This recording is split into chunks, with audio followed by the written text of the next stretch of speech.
Hambanati, Hambanati, Hambanati, Hambanati, Kululuetu, Hambanati, Hambanati, Hambanati, Hambanati, Kululuetu, Kululuetu, Kululu, Kululu, Kululuetu, Kululuetu, Kululu, Kululuetu,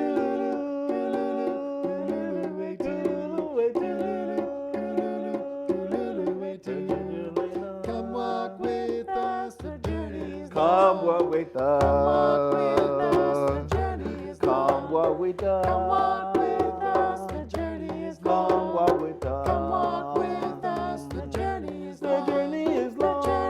The journey is long. The journey is long. The journey is long. The journey is long. The journey is The long. journey is long. The journey is long. Hambanati. Hambanati, Kululuetu. Hambanati. Hambanati, Kululuetu. Hambanati. Hambanati, Kululuetu. Hambanati. Hambanati, Kululuetu. Kululuetu. Kululuetu. Kululuetu. Kululuetu.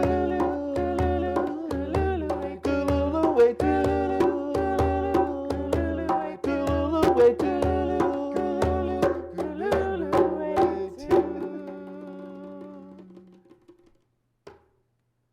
I forgot to be there at the end. I was so enjoying the drums. I was like, oh, I stopped singing. I just totally stopped singing at the end. Sounds like you. Sorry.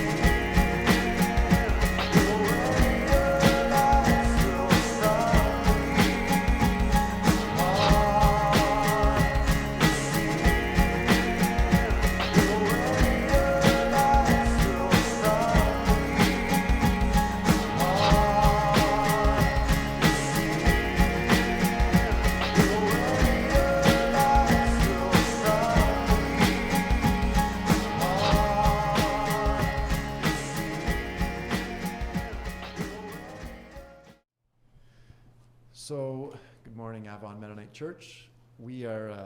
I'm here with Charmaine and Cyrille Fopoussi, and they've been kind enough to join us to do this interview, answer some questions that hopefully we can all learn and grow from.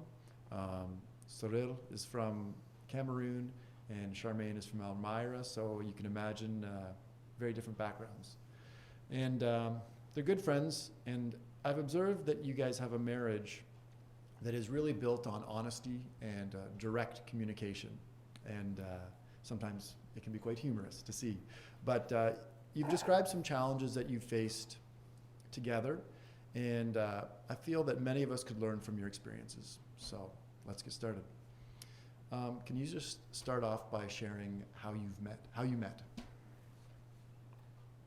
Whenever I tell the story, you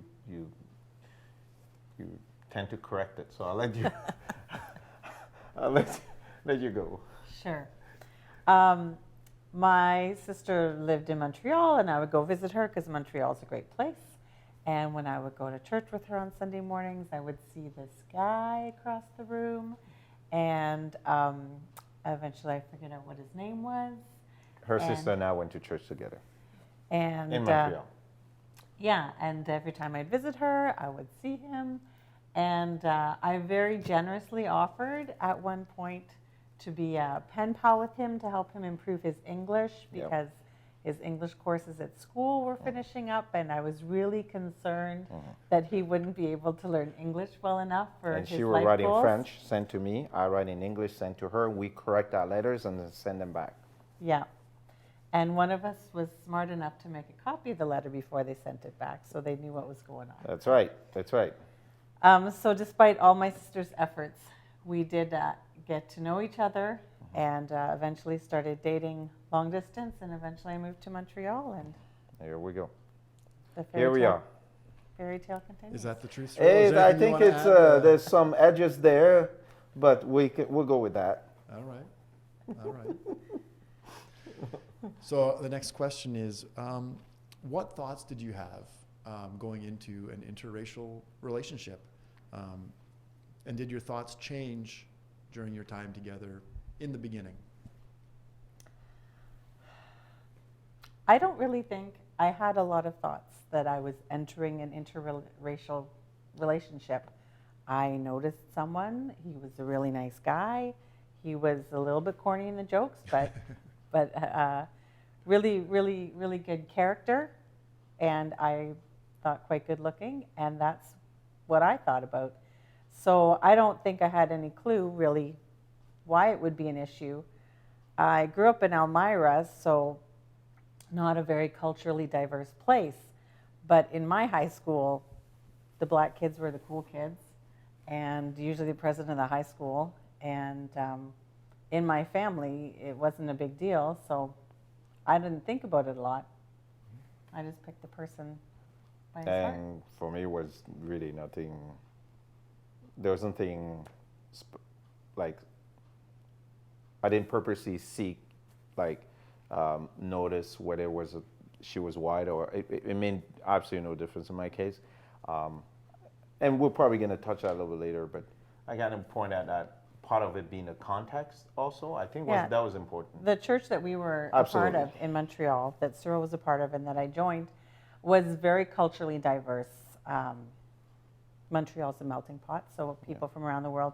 And it was not uncommon at all for interracial relationships. And in fact, probably more common that it was interracial than it was even of the same race. Yeah. For whatever reason at the time we were there. And so Obviously, it sounds like you had a really comfortable experience in Montreal. Can you maybe talk a bit about your first time going together to Elmira? And maybe it wasn't something that you remember, but if you do, I'm curious to know how that maybe felt. Well, obviously she was going home, so probably no big deal.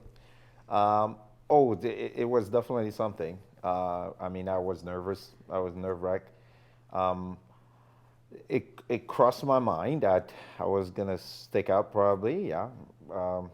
But it was a very family thing, a family setting things, right? It was with her family, so it wasn't as if I was going to, and of course they just welcomed me, and it just made it so incredibly, made me comfortable, and yeah. So I think the whole anxiety was getting there, but then once I got there, the other thing it's really less about race, it's more about the Martins. When you spend time with them, they are real. Doesn't matter you're black, white, yellow, they will be in you, like they would tell it as it is. You're not getting, they're not gonna make it easy on you or anything. Like anyways, I survived. But they were friendly. Needless to say. They were friendly. No, they were nice, let's put it that way. And so, like the next question is, describe your family's response when you started dating and became engaged. And sounds like you've answered that a little bit, but also, do you feel that they maybe hid any feelings from you, or have you also maybe perceived any changes in them as your relationship has grown? You go. Well, if I start, we're gonna be here for 4 hours. the nice thing with Martins and Fopoussis, they do not hide their feelings. Neither of them. Neither families, it's true. When we were getting engaged, Cyrille was concerned about what my family would think. And so I said, they're fine. And he said, no, can you specifically ask them? Are they okay? And I said, okay, but they're going to think it's a dumb question. And so I asked my mom, are you okay that Cyrille's black? And she laughed. And so I told him that. And he's like, are you? Yeah. It was just, she didn't care. Funny, interesting. Yeah. Of course, my family was a disaster, to say the least, which was expected. Yeah, I mean that's the short of it. I mean, several have come around since, but yeah, the vast majority, there was a significant minority that were okay with the relationship at the beginning and for a while, yes. And it was interesting because a lot of our friends in Montreal of all sorts of nationalities, they were really surprised that Cyrille's family would be upset and my family would be okay. Because the white people are supposed to care about the blacks, right? That's what we think in North America. But their pride of culture is just as strong Sure. in his country. And they didn't know anything about white people Right. because there are none there. So they thought I was like the actresses in Hollywood that are crazy, you know? Yeah. So, yeah, it was Well, different. so this question's probably more for Cyrille. Have you seen growth in your family? I shouldn't say growth, but change in your family maybe? since Oh, then? evolve. I think that was Yeah, the evolve. word I could come Yeah, up with. that's a good That was word. the best way to put it. Yes, no doubt. It's more of a. I mean, it's a significant minority that still, I believe, still have an issue with today with relationship. But yeah, there was definitely an involvement there. In particular with my mom. It's amazing. I had some deep conversation with her, and she's totally embraced Charmaine. She's her daughter, and you know, my mom is just incredible that way. There's also among the people that was a nun. She's another mother for me in Sir Benedict in Cameroon that I spent her, and she so helped. She was the bridge, I guess, to many of my family members to help them with getting to evolve in their understanding. So yeah, a lot of change. I was gonna also, last thing I want to point about that is, I over the years I also realized the part of the involvement where I realized that a lot of it was rooted under fear. Fear. We talk about it even in the context of what's going on, Black Lives Matter and everything, and the race relationship. A lot of it is rooted in fear. And I think in their case too, there was all of that. There was fear of losing Cyrille, or we're not gonna have our Cyrille anymore. He's gonna be gone. He's gonna be changed. He may not care about that culture anymore. Like, it's not even so much about having an issue with Charmaine or her color. It's more of a we're losing our son type of thing, right? So, anyways.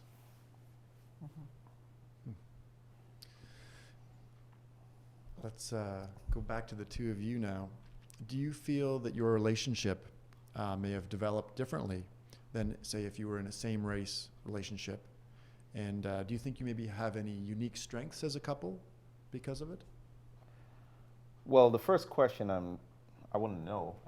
Yeah, I guess that's true. I don't know. I know. You would answer that. I think, well, yeah, it would have been different because we wouldn't have had to learn so much about each other's different cultures, right? I mean, every family's a little bit different, but my family and his family are black and white. And I learned a lot of things in the first few years about his culture, about his family, about the obligations of an oldest son in a family, about 10,000 kilometers doesn't matter. They're still always part of his life. And yeah, it took a lot of, I learned a lot about that. And I think there were some times that were really challenging, and we got through them, and that made us stronger, that we had to learn, and it took a while, how to be honest about everything and share if he's getting pressure from his family, or if something difficult is coming up, or if I think his expectation is crazy. We had to talk through a lot of things that you couldn't just take for granted how things would go. And so,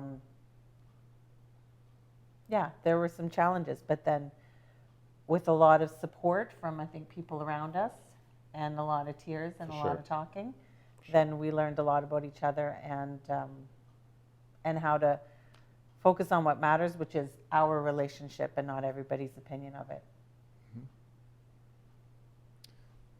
Excellent. Thank you, Charmaine. Can either of you or both of you share maybe some experiences that you've had that only interracial couples might be aware of? And I'm also curious to know, do you talk about these experiences or what it's like to be an interracial couple with other interracial couples? So I guess first, any experiences that may be unique to your situation? Well, actually, one thought that came to my mind, I'm actually wondering now, are we supposed to keep this family friendly or something? So, okay. What do you think? Go for it, Cyrille. We can always edit these things. No, I'm sure, you know, there's been some things we have to learn about each other. Why are you looking at me like that? You want to say something? No. I'm a little afraid what you might say. Okay, no, you know what? Next question. You said you wanted to say something. No, it's okay. I did say something. Welcome to my world. Yeah, there you go. So if when you encounter other interracial couples, is there something that you might have in common that you know about that other people don't know? Well, see, you know what? That gives me the opportunity. Charmaine did point out something that was incredible that we did notice. Oh, I don't know if maybe that was a different question. That was like how common we had interrelationship, like interracial marriages in our lives at the beginning. Like it was just amazing, incredible. Like we were thinking about it among like our closest friends and the couples we had when we were in Montreal. Like we had like 6 or 7 couples that were like that too. So for us, it was just a couple. Like it was just normal. It was really nothing. And actually, the more I look back, I think that's true. We had pretty much all our couple friends were all interracial. It just happened like that in church. And again, I think it's a testimony of, and we're going to touch about that. Probably you hear me mention that as we move forward, is how different it makes within the kingdom of God and within the context of the church. To live this experience, how much it makes it different, no doubt. It sounds like you had a really special foundation, like a place there in Montreal with that community. Yeah, we were really blessed. A pillar of that church is mentoring relationships.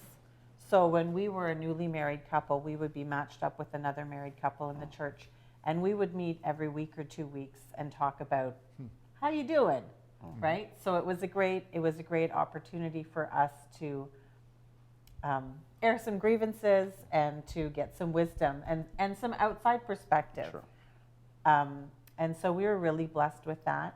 And most of the time from people that look like us, right? That was, or at least one of them would look like one of us. Yeah, exactly, right? Like a couple, I should say. Yeah. Kind of couple that look like us. Yeah, and there are, for sure, we've had certain people that we know can kind of understand the uniqueness of our situation. Because not everybody can understand what it's like to try to make decisions together as a family when there are often quite different expectations When the families or are so different. ideas. I remember a time at Avon here, we were actually out at Hidden Acres Camp, and it was the first time we really had a conversation with Clayton and Amy. And we were talking a lot about the work that they had done in Toronto and the Caribbean community and others that they had worked with. And right away in my mind, I was like, okay, this is a lady I can talk to because she knows a bit about the cultural joys that I get to navigate. And since we moved from Montreal, I think she's one of the few people that I have here that I can talk to. And I remember after having, a nice conversation over lunch one day, a couple months later, a Sunday morning at church, I got a phone call or some news, something. And it was something that would only happen to the wife of an African. And my heart was heavy, and so I promised myself, I think I found out at home, and I said, okay, when I go to church, I need to talk to Amy today. And after service, I just tapped her on the shoulder and said, can we just talk? And of course, Amy being Amy said, sure. Do we need to be alone? Yep. So we went off in a corner for a good hour or so and talked about some stuff. And she's been a really good friend and a really good source of wisdom and inspiration. And for Cyrille too, like we've gone to talk to Clayton and Amy, and that's really important to have something like that. And I still call a lot of people in Montreal. I've got my friends over there too, as everybody has their close friends, but people that can understand and relate. It's really important. So, yeah. So you've kind of mentioned, like, there have been people in your lives who have helped you. Where do you fit into this now in maybe helping, you've got some experience with this. Do you have advice that you would give to young couples that may be embarking on a similar journey?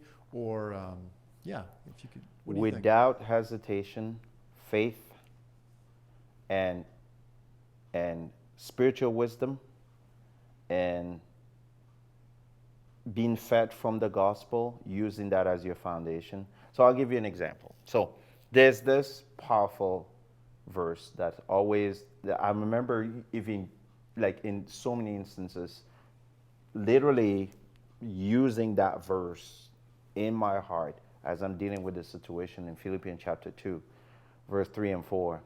And part of it says, hopefully I'm doing really good justice of it. It says, do nothing out of selfish ambition or vain conceit, or vain conceit, but instead,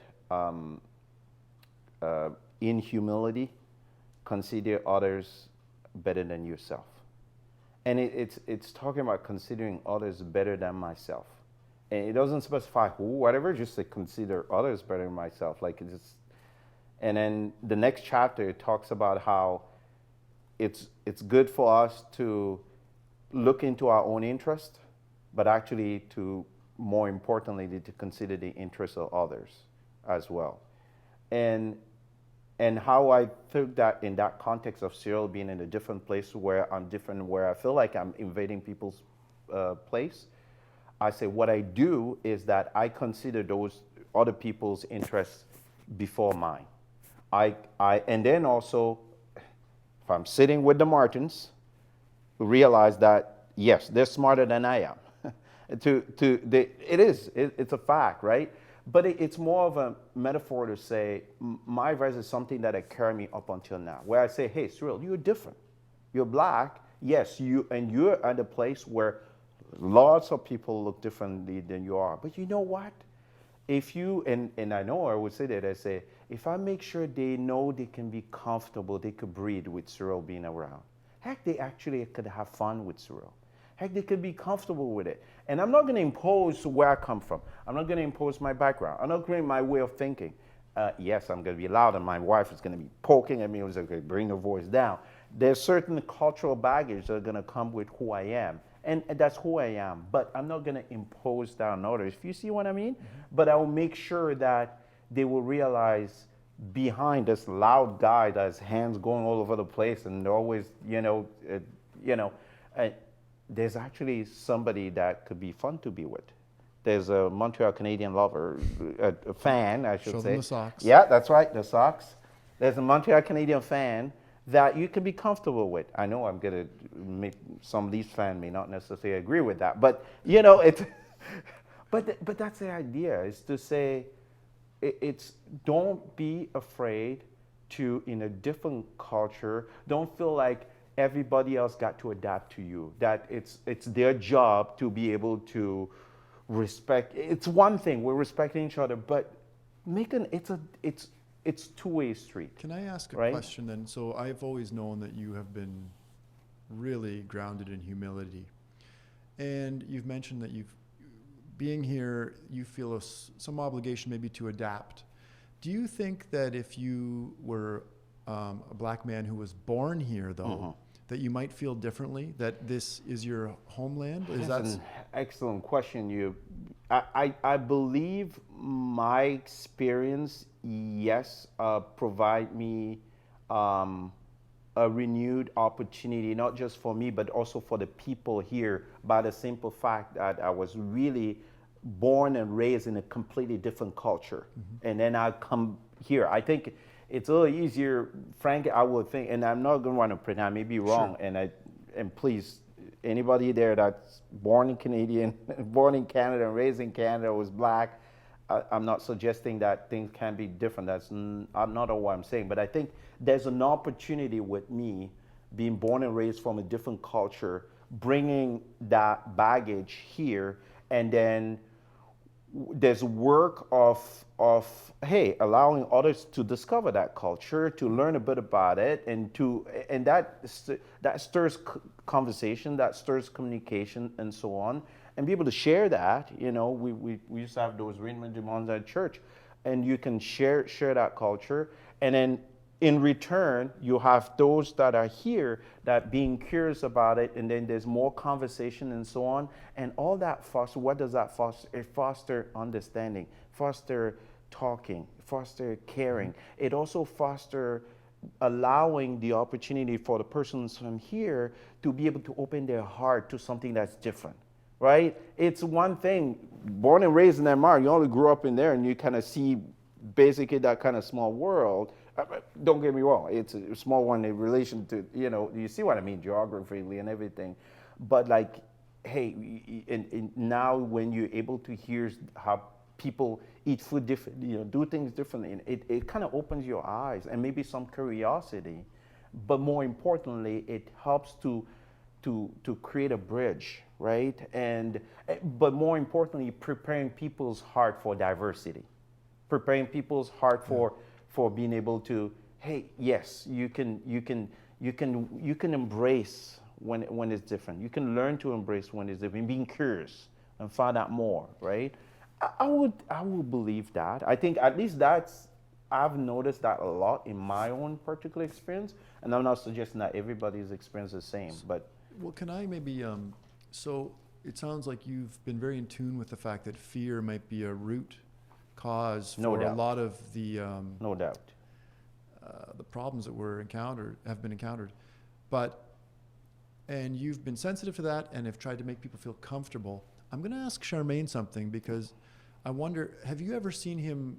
Do you ever feel that you wish he maybe didn't go so far? That sometimes you wish he didn't work so hard for the other person all the time? Is there time you feel maybe he betrays his own core or anything like that in these situations?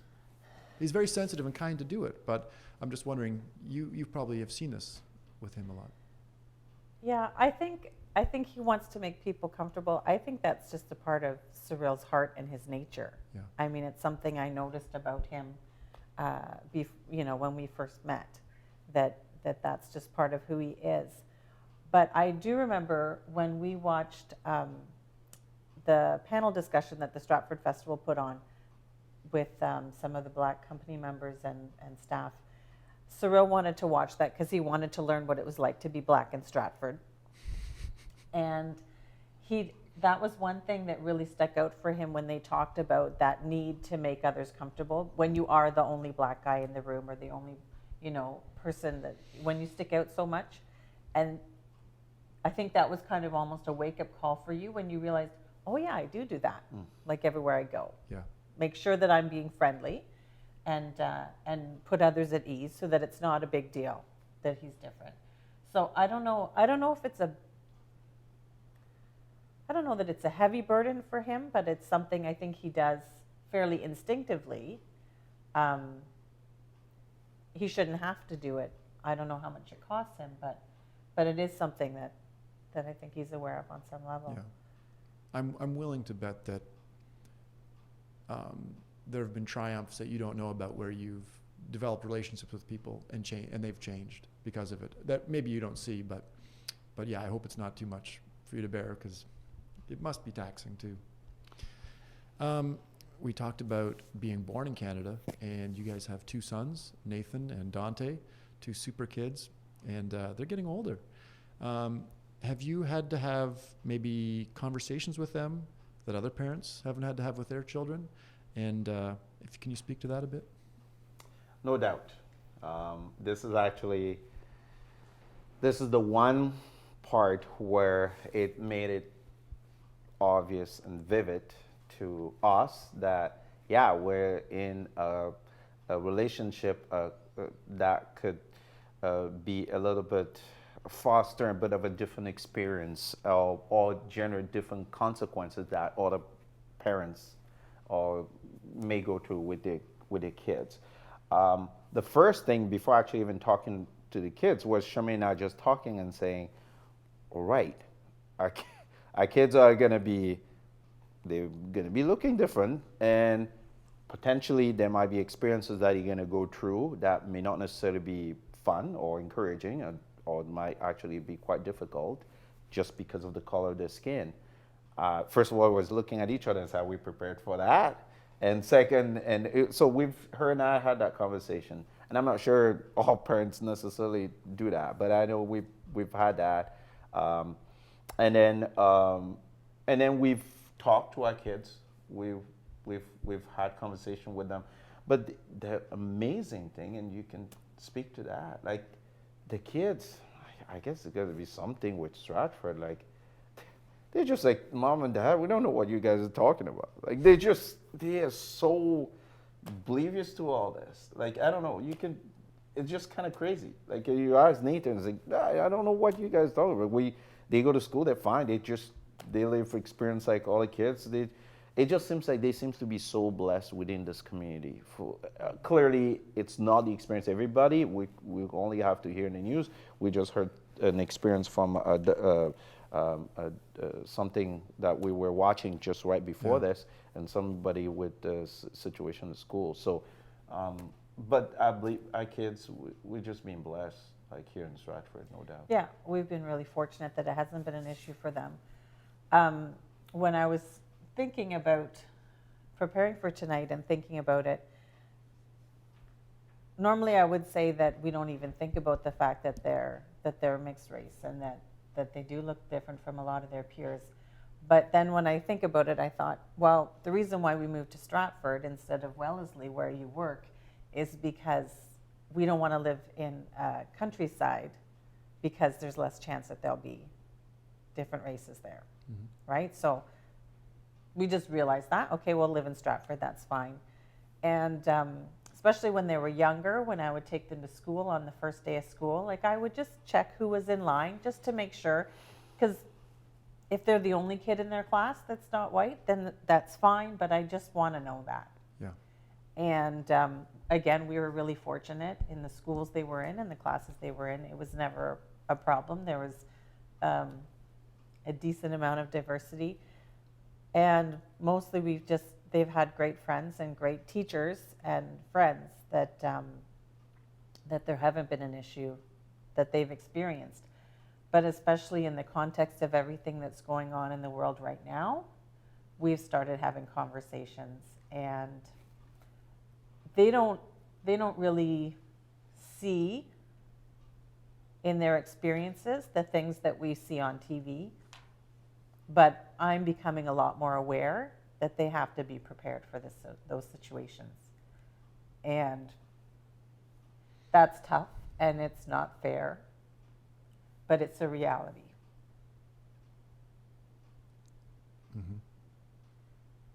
It has been for the one thing that had been happening, especially stemming from the latest I guess, upheaval about the situation. And Troy and I, we've talked about this. I said, this time around, really where it had been the hardest that I've noticed, my experience, it has been really with my wife. And it has been, like she'd really been it's been tough on her, and to a certain extent, clearly my kids, as a family, we've had to be more, to think about this more, to be more, reflect more into what that means, what's our place into everything that's happening, what can we do about it, how can we allow God to use us as an instrument for change in our community, right? Like, just like, it's happening at a broader level. And the other thing that I mentioned, Troy, when we talk about him and I talked about this last time, I said, there's something different about this time. Honestly, I know, and I feel like, honestly, this is kind of like a cycle, right? Something's going to happen, Right. so there's going to be another incident with the police, videos, outcry, we're going to so on and so forth, we're all going to talk about voting, blah, blah, blah, and then everything will quiet down, fade out of the news, and nothing will happen. Then another incident, and so on and so forth. I just feel like this time there's just something about it. And the thing I could put my finger on it, I say that what's different this time, I'm nothing to do with the black people, with the people, it's actually the white people this time. I say the reaction from the white people this time, not just even around my own family or my circle, but even in the broader world and even in the media and so on, it's just something different. It's something different this time. And for me, it stirs so much hope. Like the level of hope that I have this time is none like ever before. I feel like this time really there's something happening. And it may not solve all the issues tomorrow, but I feel like things are going to be significantly different for it than before. And maybe that cycle we may start instead of these the coming down to the same level where it was before. Maybe we're going to, when it comes down, it's actually going to be halfway, just halfway, and then go back up again. And then eventually we're going to stay there, and there will be no more going down. Well, so going in that direction then with the Black Lives Matters issues and movement, what do you think are some actions that, I say we, but I guess I just mean that people can take to improve the power imbalances that currently exist? What are some actions that you maybe think might be critical to moving forward? I think the biggest one that's happening now, and I think it's already ongoing, and honestly, it's the opportunity that's being given to my wife and I to talk, for us to have this interview, Right. Bruce. I think this, just what we're doing right now, this is wonderful. This is incredible. I think this is what this thing is doing. My wife and I have mentioned how, as a family, we've been a huge fan of a guy called Emmanuel Acho. I'm not afraid to encourage people to watch that guy. He has this podcast. It's called Uncomfortable Truth. Uncomfortable conversation. Uncomfortable Conversation with a Black Man. We've been watching that, and that is incredible. The whole idea being, hey, this is not a discussion that should happen among Black people anymore. Right. This is not a conversation that at the level of Black people anymore. It's a conversation that especially the non-Black, non-Indigenous, non-colored people of color, that essentially the white people, to keep that going, have uncomfortable, exactly, make it uncomfortable, not make it uncomfortable. And the more that happens, the more we're going to continue to create awareness, the more we all going to, this compassion and empathy and understanding, the more we're going to realize, this is one of the biggest thing I've learned from Acho recently, that yes, the Black person is that marathon guy that have his peers basically starting 200 meters ahead of them. And so the Black guy is the guy who's on the line, and then the white guy is allowed to start 200 meters to go 200 meters ahead. Then the Black guy is allowed and has to try to play catch up. And so the more we have this conversation, we realize that 200 meters, it seeps into all aspects of our society: education, jobs, employment, art, media, everything, right? Everything, to say, hey, that day will come, whenever that day will be, where somehow the 200 meters will be 150, and then finally, we're all going to be, provided the same opportunity at the start. This is what I like about what's going on, where I'm like, let's keep talking, let's keep doing what we're doing here. The more we're going to do that, of all corners, people are going to talk. It's going to create awareness. It's not going to be weird anymore. We're going to get used to. Another fun example. I've been noticing lately, I've never seen that before. I see these commercials, McDonald's commercials on TV. I don't know if some people notice it. It's this Black family, but what is incredible about it, it's not so, you can see clearly, it's not a Black family that's born and raised in Canada, like from Barbados or so on. That no, it's some. You can tell it's an African family, and they have an accent, almost like a French accent, like me. And they use that family to do a McDonald's commercial nationwide, and that's changed. We're getting there. We're getting to that place where people are seeing things that they're not used to see, and that's going to continue to stir this movement, right? Like of conscience. And then eventually, we will all be colorblind. And that's That's it. You're firing me up, Cyrille. That the relentless wave maybe that's happening now, like you said, it's not, people are unwilling to let go this time, that it might not dip as low this time, that it might stay around. And like you guys are direct with each other. Yeah, go on. What were you going to say, Charmaine? I think something that you asked, what do we need to do? What actions do we need to take? And I think definitely having dialogues, speaking out when we see things, looking for things, and talking about them and bringing them into the light, I think is really important. I think also patience is important. And it's hard to say that when you want to act and make things change.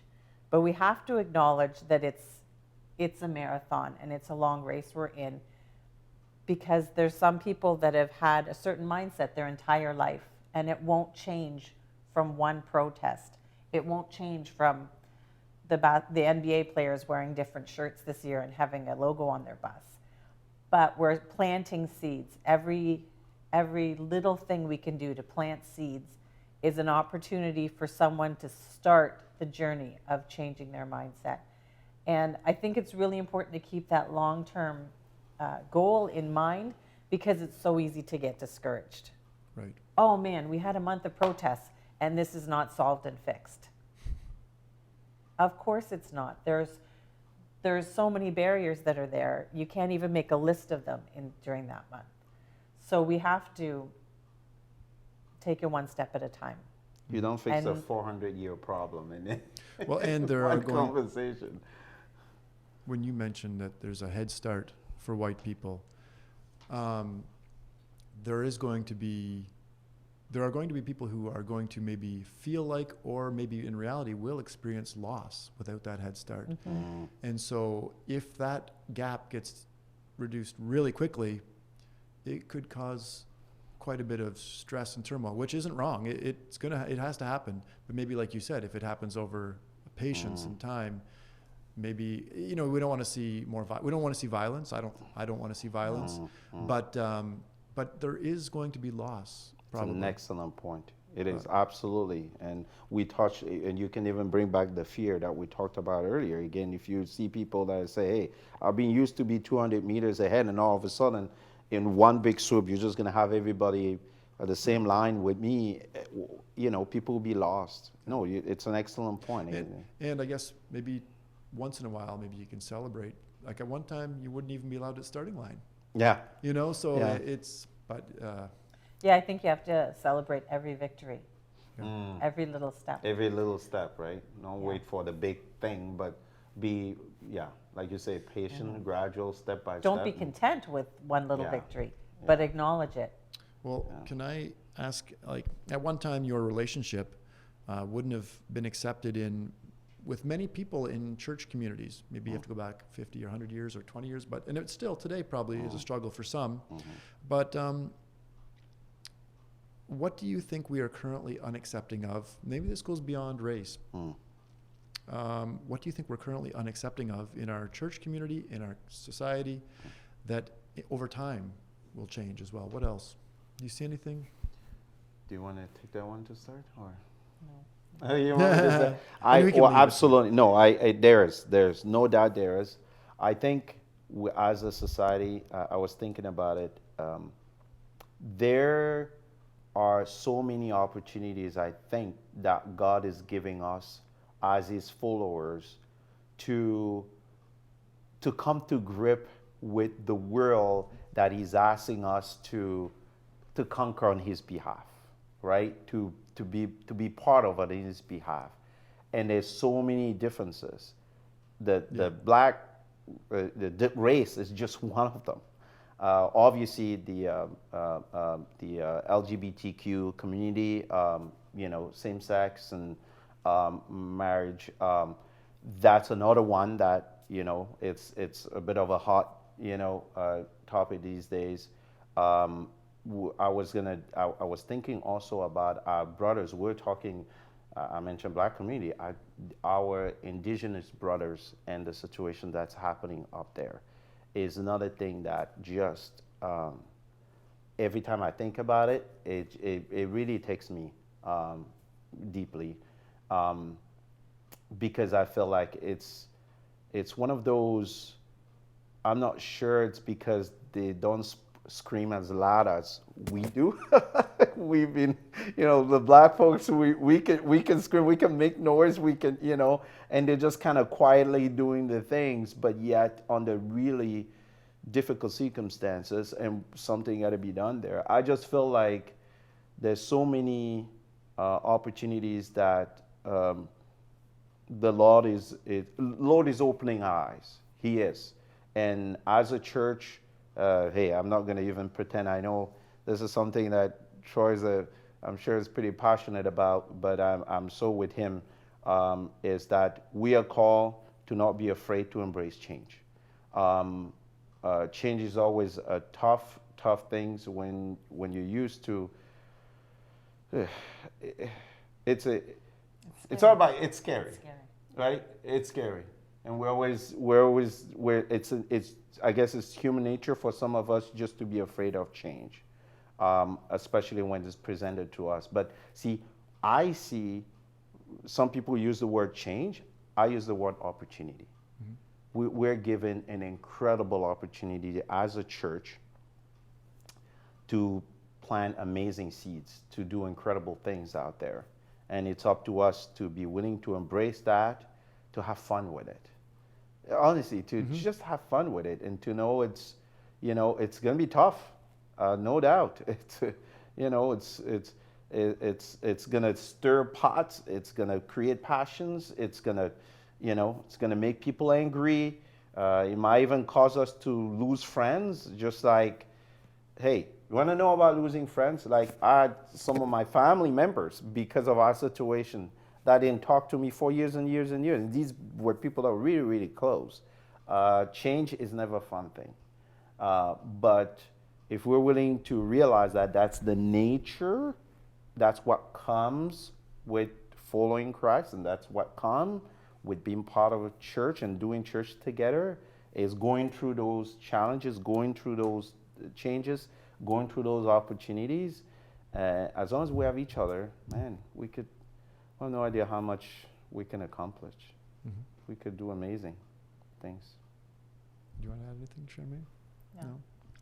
Well, I think I'll ask one more question, and I want to leave it with you guys speaking last. And I guess I'm also going to ask you guys are very humble and don't want to put yourself in a position where you maybe praise yourselves or speak to the accomplishments that successes you've had in life. Mm-hmm. But can you maybe, just for a second, notice that you have a special relationship and that you provide something to our community? You really do. And can you please, can you express what your relationship can model for our culture and society and what we can learn? I think you and I touched on that a bit. Okay. It doesn't have to be No, long. you go ahead. You go ahead on that. You go.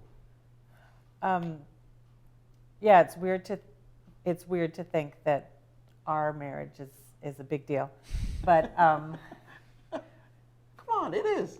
Well, it's fantastic. But in light of the current climate, for sure. Yeah, it's showing that the skin color doesn't matter. It's all about people's hearts, and it's about your character and who you are, and it's about love and honesty and compassion. And if those can become important in our society, that would be incredible. That would be incredible. I think with no doubt. I think God's have given Charmaine and I an opportunity to touch hearts in whichever way. And if this is one of them, by all means, this is it. This is what it's all about. You know, we love to be able to, for our marriage to not just be for us and about us. She knows that, and we've always talked about that our marriage should be just for us and about us. It should be something that could be a light, that could somehow, if it could brighten somebody else's day. We were talking about it, and at the end of this summer, we said, what was the one thing that we were so excited about, as an example, that happened over the summer? We said we were just so happy that we had so many opportunities as families that came to our backyard on social distancing, doing church, or just hanging out, kids in the pool, and just, you know, we had several friends that we could try to do something like that with. And we just, it was the highlight for us of the summer, of having friends and that we can have an impact with, or even neighbors that we could try to social distance and get to know each other and stuff. And so we love that. And so if the fact that we're different, the fact that she's white and I'm black, and then we're from such different cultures, but yet we can use that as a way, hey, if that's going to be another way to make that even more powerful, well, then it was totally worth it.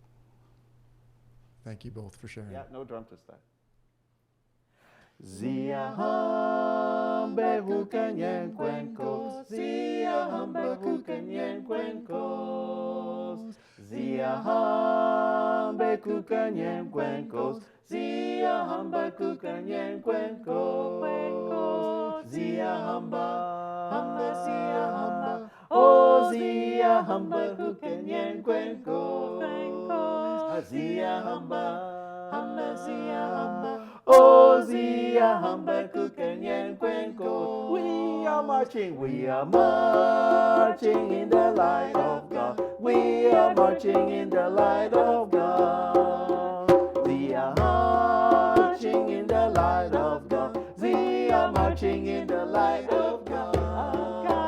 We are marching, we are marching. Oh, we are marching in the light of God. We are marching, we are marching. Oh, we are marching in the light of God. Zia hambe kukenyen kwenko. Zia hambe kukenyen kwenko. Zia hambe kukenyen kwenko. Zia hambe kukenyen kwenko. Zia hamba, zia hamba. Oh, zia hamba kukenyen kwenko. Zia hamba, zia hamba. Oh, zia hamba kukenyen kwenko. Oh, zia hamba kukenyen kwenko. Oh, zia hamba kukenyen kwenko.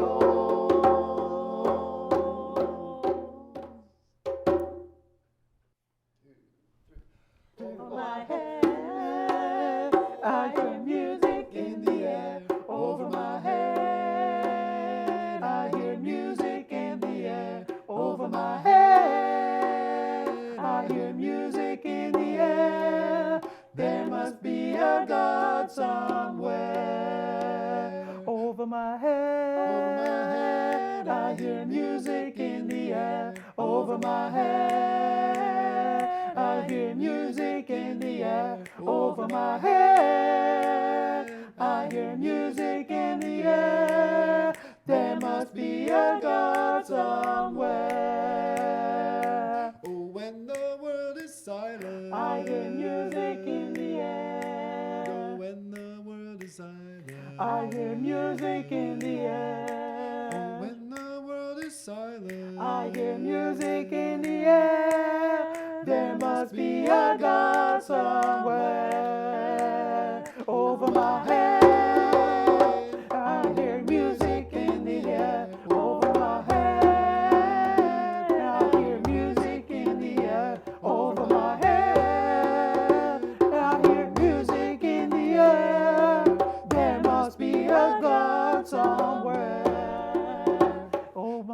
Sorry. Oh, that was awesome.